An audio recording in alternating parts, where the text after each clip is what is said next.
morning, guys. Nick here with Impeccabilities, powered by Kaizink. Today I'm going to show you how we tension screens. So after reclaim, after the screen has been fully dried, we're going to wheel it over to our tension station. And so what we have over here is our tensiometer.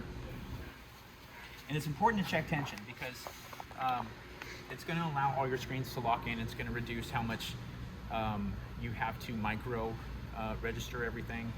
It just makes the whole process streamlined because you want to be able to match up like tensions with like tensions. Otherwise, you're going to be struggling throughout your print process. So here we have our tensiometer.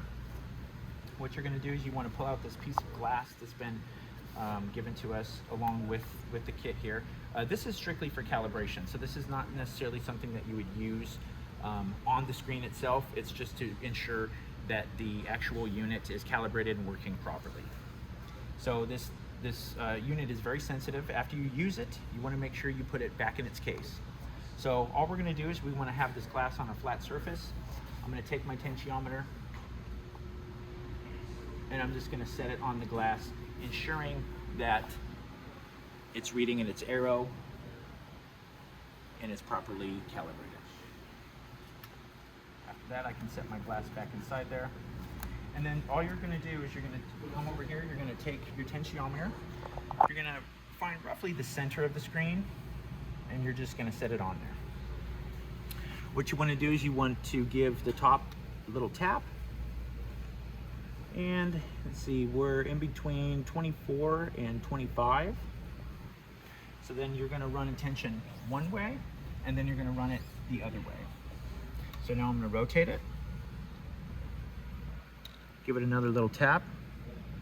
Still same thing in between 24, 25. Now this is a 200 mesh screen, so I'm going to refer to my chart here. 160 to 196, 20 to 28, above 200, 15 to 26. So we're in that range right there, that 24 to 25. So all I'm going to do is, once I have that tension on there, you want to put your tensiometer back after using it. And then I'm just going to write the mesh on the bottom of the frame. So this is a 200.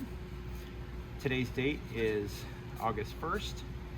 And we said the tension on that was, we'll call it 25. So 25 newtons. And then that's it. So after reclaim, again, you want to make sure you run your tensions. And then after we tension this whole rack, when we go to produce the screens, we will match up light tensions with light tensions, giving us a good result in the darkroom as well as on production here. Thanks, guys.